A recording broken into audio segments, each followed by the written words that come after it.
आज हम भारतीय मौसम विभाग आईएमडी के 150 वर्ष सेलिब्रेट कर रहे हैं। आईएमडी के ये 150 वर्ष ये केवल भारतीय मौसम विभाग की यात्रा है ऐसा नहीं है।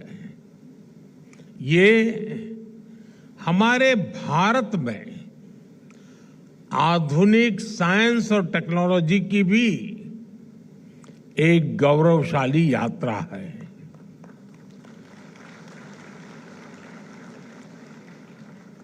आईएमडी ने इन 150 वर्षों में न केवल करोड़ों भारतीयों की सेवा की है, बल्कि भारत की वैज्ञानिक यात्रा का भी प्रतीक बना है। इन उपलब्धियों पर आज डाक टिकट और विशेष कॉइन भी रिलीज किया गया है। 2047 में जब देश आजादी के 100 साल मनाएगा, तब भारतीय मौसम विभाग का स्वरूप क्या होगा, इसके लिए विजन डॉक्यूमेंट भी जारी हुआ है। मैं आप सभी को और सभी देशवासियों को इस गौरवपूर्ण अवसर के लिए अनेक अनेक शुभकामनाएं देता हूं।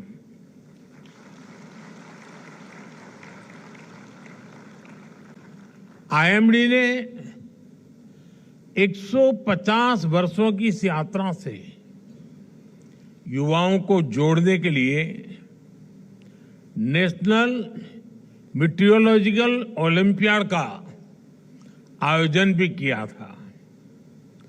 इसमें हजारों छात्रों ने हिस्सा लिया। इससे मौसम विज्ञान में उनकी रुचि और बढ़ेगी। मुझे अभी इसमें से कुछ युवा मित्रों से बातचीत करने का अवसर मिला और आज भी मुझे बताया गया कि हाँ, देश के सभी राज्यों के हमारे युवा यहाँ मौजूद है। मैं उनको विशेष रूप से बधाई देता हूँ इस कार्यक्रम में रुचि लेने के लिए।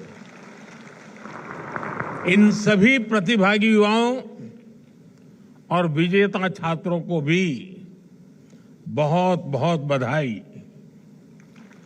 साथियों, 1875 में भारतीय मौसम विभाग की स्थापना मकर संक्रांति के ही करीब 15 जनवरी को हुई थी। भारतीय परंपरा में मकर संक्रांति का कितना महत्व है, ये हम सब जानते हैं। और मैं तो गुजरात का रहने वाला हूं, तो मेरा प्रिय त्योहार मकर संक्रांति हुआ करता था।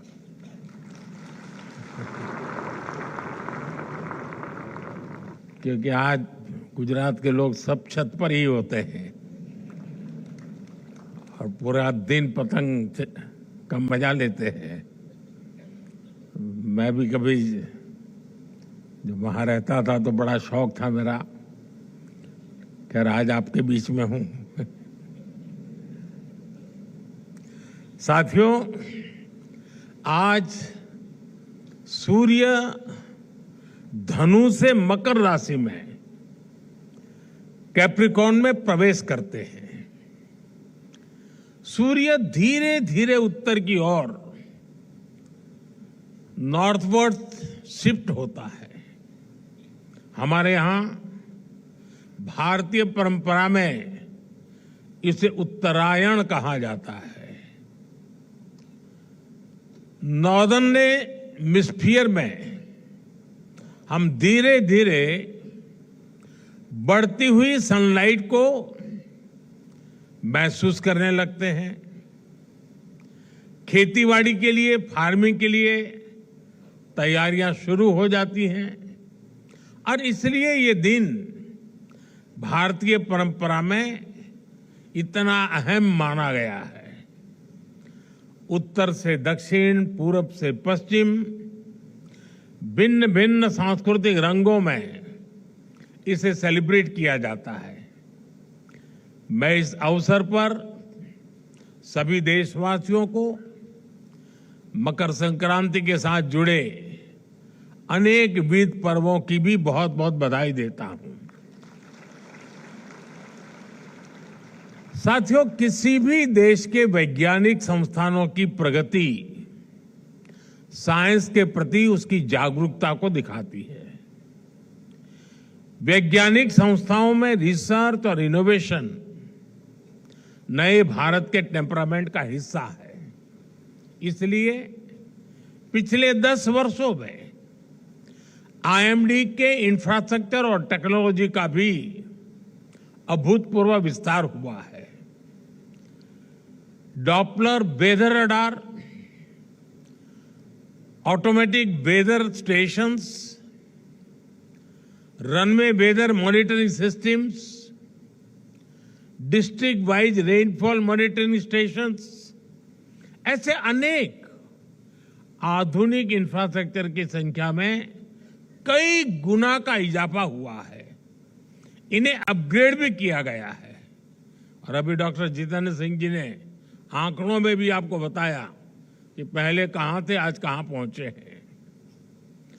मौसम विज्ञान को भारत की स्पेस टेक्नोलॉजी और डिजिटल टेक्नोलॉजी का भी पूरा फायदा मिल रहा है। आज देश के पास अंटार्कटिका में मैत्री और भारती नाम के 2 मीटरोलॉजिकल ऑब्जर्वेटरीज हैं। पिछले वर्ष अर्क और अरुणिका सुपर कंप्यूटर शुरू किए गए हैं। इससे मौसम विभाग की विश्वसनीयता भी पहले से कहीं ज्यादा बढ़ी है। भविष्य में भारत मौसम की हर परिस्थिति के लिए तैयार रहे।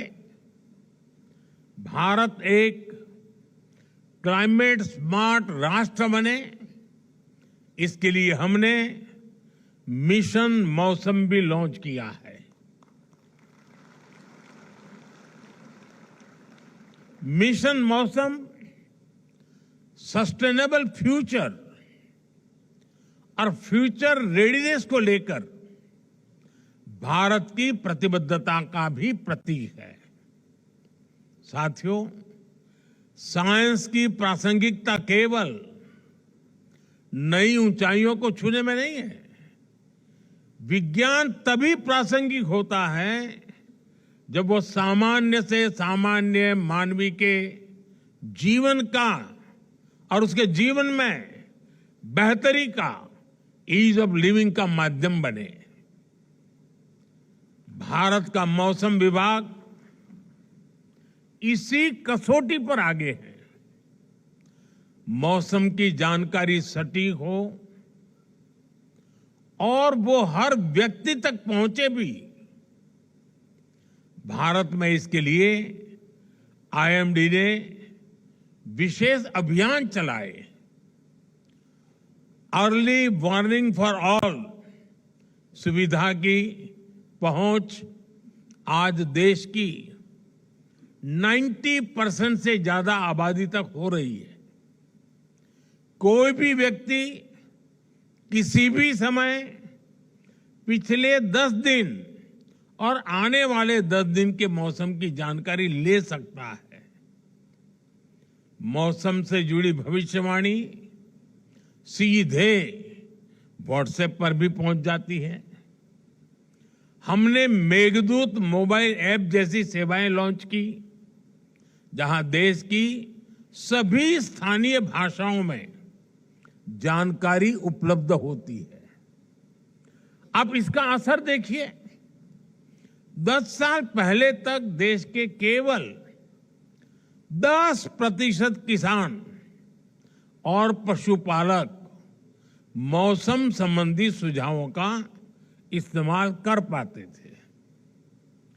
आज ये संख्या 50% से ज्यादा हो गई है। यहां तक कि बिजली गिरने जैसी चेतावनी भी लोगों को मोबाइल पर मिलनी संभव हुई है। पहले देश के लाखों समुद्री मछुआरे जब समंदर में जाते थे तो उनके परिवारजनों की चिंता हमेशा बढ़ी रहती थी, अनहोनी की आशंका बनी रहती थी। लेकिन अब आईएमडी के सहयोग से मछुआरों को भी समय रहते चेतावनी मिल जाती है।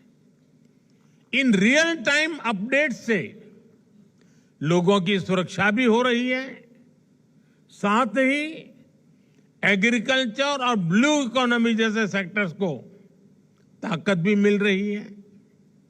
साथियों, मौसम विज्ञान किसी भी देश की डिजास्टर मैनेजमेंट क्षमता का सबसे जरूरी सामर्थ्य होता है। यहां बहुत बड़ी मात्रा में डिजास्टर मैनेजमेंट से जुड़े हुए लोग यहां बैठे हैं। प्राकृतिक आपदाओं के प्रभाव को मिनिमाइज करने के लिए हमें मौसम विज्ञान की एफिशिएंसी को मैक्सिमाइज करने की जरूरत होती है। भारत ने लगातार इसकी अहमियत को समझा है। आज हम उन आपदाओं की दिशा को मोड़ने में कामयाब हो रहे हैं जिन्हें पहले नियति कहकर छोड़ दिया जाता था। आपको याद होगा 1998 में कच्छ के कांडला में चक्रवाती तूफान ने कितनी तबाही मचाई थी। उस समय बड़ी संख्या में लोग मारे गए थे। इसी तरह 1999 में उड़ीसा के सुपर साइक्लोन की वजह से हजारों लोगों को जान गंवानी पड़ी थी। बीते वर्षों में देश में कितने ही बड़े बड़े साइक्लोन आए, आपदाएं आई, लेकिन ज्यादातर में हम जान हानि को जीरो या मिनिमल करने में सफल हुए।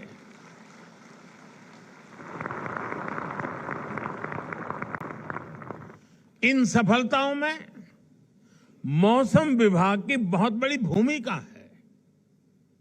विज्ञान और तैयारियों की इस एकजुटता से लाखों करोड़ रुपए के आर्थिक नुकसान भी उसमें भी कमी आती है।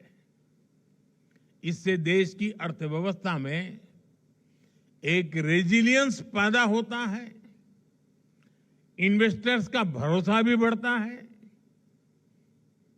और मेरे जैसे तो बहुत फायदा होता है। कल मैं सोनमर्ग में था।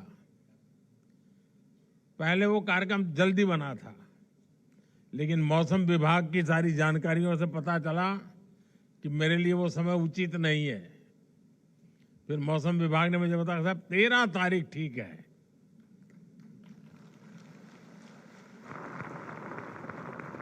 अब कल मैं वहां गया, -6 डिग्री टेम्परेचर था, लेकिन पूरा समय जितना मैं समय वहां रहा एक भी बादल नहीं था, सारी धूप खिली हुई थी। ये मौसम विभाग की सूचना के कारण इतनी सरलता से मैं कार्यक्रम करके लौटा।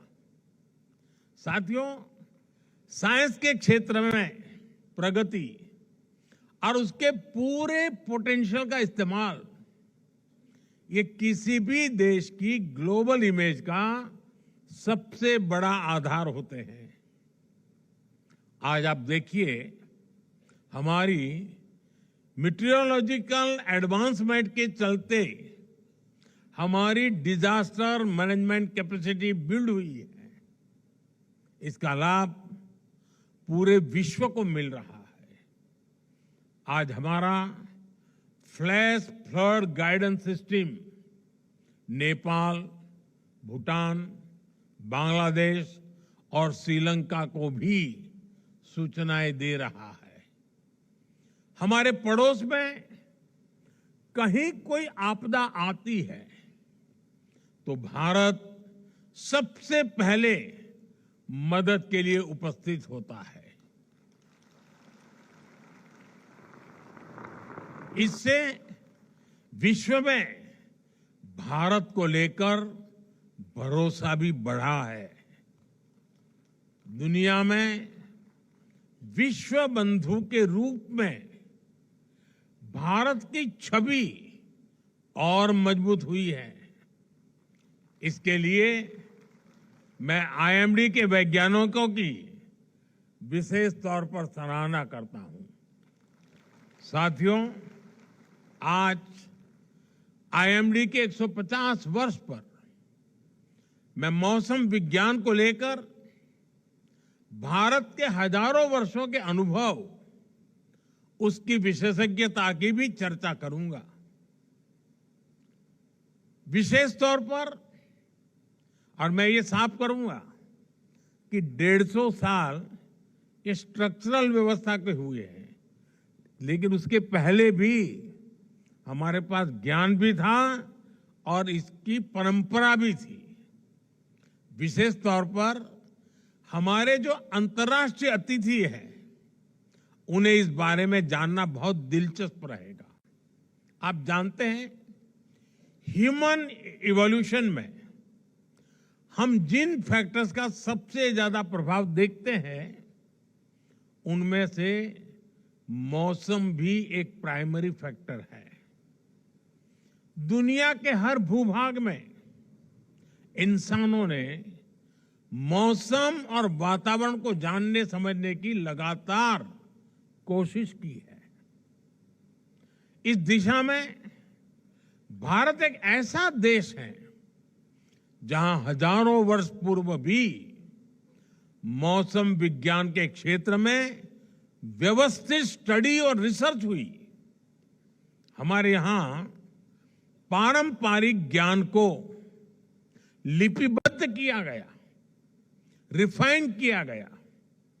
हमारे यहां वेदों, संहिताओं और सूर्य सिद्धांत जैसे ज्योतिषीय ग्रंथों में मौसम विज्ञान पर बहुत काम हुआ था। तमिलनाडु के संगम साहित्य और उत्तर में गाग भड्री के लोक साहित्य में भी बहुत सी जानकारी उपलब्ध है। और ये मौसम विज्ञान केवल एक सेपरेट ब्रांच नहीं थी, इनमें एस्ट्रोनॉमिकल कैलकुलेशंस भी थी, क्लाइमेट स्टडीज भी थी, एनिमल बिहेवियर भी था और सामाजिक अनुभव भी थे। हमारे यहां प्लैनेटरी पोजीशन पर जितना गणितीय काम, मैथमेटिकल वर्क हुआ, वो पूरी दुनिया जानती है। हमारे ऋषियों ने ग्रहों की स्थितियों को समझा। हमने राशियों, नक्षत्रों और मौसम से जुड़ी गणनाएं की। कृषि पराशर ऋषि और बृहद संहिता जैसे ग्रंथों में बादलों के निर्माण और उनके प्रकार तक उस पर गहरा अध्ययन मिलता है। कृषि पराशर में कहा गया है, अति वातम च निर्वातम, अति उष्णम चाति शीतलम, अत्यभ्रंच निर्भ्रंच षड्विधम मेघ लक्षणम। अर्थात हायर और लोअर एटमॉस्फेरिक प्रेशर, हायर और लोअर टेम्परेचर, इनसे बादलों के लक्षण और वर्षा प्रभावित होती है। आप कल्पना कर सकते हैं, सैकड़ों हजारों वर्ष पूर्व बिना आधुनिक मशीनरी के उन ऋषियों ने, उन विद्वानों ने कितना शोध किया होगा। कुछ वर्ष पहले मैंने इसी विषय से जुड़ी एक किताब pre modern Kachchhi navigation techniques and voyages, ये किताब लॉन्च की थी। ये किताब गुजरात के नाविकों के समुद्र और मौसम से जुड़े कई 100 साल पुराने ज्ञान की ट्रांसक्रिप्ट है। इस तरह के ज्ञान की एक बहुत समृद्ध विरासत हमारे आदिवासी समाज के पास भी है। इसके पीछे नेचर की समझ और एनिमल बिहेवियर का बहुत बारीक अध्ययन शामिल है। मुझे याद है, बहुत करीब 50 साल से भी ज्यादा समय हो गया होगा, मैं कुछ सिमर गिर फॉरेस्ट में समय बिताने गया था। तो वहां सरकार के लोग एक आदिवासी बच्चे को हर महीने 30 रुपया देते थे मानधन। तो मैंने पूछा ये क्या है, इस बच्चे को क्यों ये पैसा दिया जाता? बोले इस बच्चे में एक विशिष्ट प्रकार का सामर्थ्य है। अगर जंगल में दूर दूर भी कहीं आग लगी हो तो प्रारंभ में इसको पता चलता है कहीं आग लगी है। उसमें वो सेंसेशन था और वो तुरंत सिस्टम को बताता था, और इसलिए उसको हम 30 रुपया देते थे। यानी उस आदिवासी बच्चे में जो भी उसकी क्षमता रही होगी वो बता देता था कि साहब इस दिशा में से कहीं मुझे स्मेल आ रही है। साथियों, आज समय है हम इस दिशा में और ज्यादा रिसर्च करें। जो ज्ञान प्रमाणित हो उसे आधुनिक साइंस से लिंक करने के तरीकों को तलाशें। साथियों, मौसम विभाग के अनुमान जितने ज्यादा सटीक होते जाएंगे उसकी सूचनाओं का महत्व बढ़ता जाएगा। आने वाले समय में आईएमडी के डेटा की मांग बढ़ेगी। विभिन्न सेक्टर्स, इंडस्ट्री, यहां तक कि सामान्य मानवी के जीवन में इस डेटा की उपयोगिता बढ़ेगी। इसलिए हमें भविष्य की जरूरतों को ध्यान में रखते हुए काम करना है। भूकंप जैसी प्राकृतिक आपदाओं की चुनौतियां भी है, जहां हमें वार्निंग सिस्टम को डेवलप करने की आवश्यकता है। मैं चाहूंगा हमारे वैज्ञानिक, रिसर्च स्कॉलर्स और आईएमडी जैसी संस्थाएं इस दिशा में नए ब्रेक थ्रूज की दिशा में काम करें। भारत विश्व की सेवा के साथ साथ विश्व की सुरक्षा में भी अहम भूमिका निभाएगा। इसी भावना के साथ मुझे विश्वास है कि आने वाले समय में आईएमडी नई ऊंचाइयों को छुएगा। मैं एक बार फिर आईएमडी और मौसम विज्ञान से जुड़े सभी लोगों को 150 वर्षों की इस गौरवशाली यात्रा के लिए बहुत बहुत बधाई देता हूं। और इन 150 साल में जिन जिन लोगों ने इस प्रगति को गति दी है वे भी उतने ही अभिनंदन के अधिकारी हैं।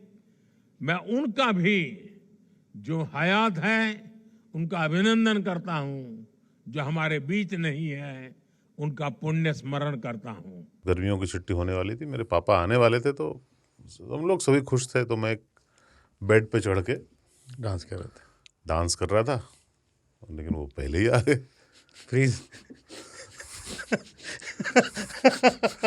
तो मैं उस समय तो कंटिन्यू नहीं कर सकता था ना, तो फ्रीज फ्रेम टाइप का हो गया। कसम पैदा कर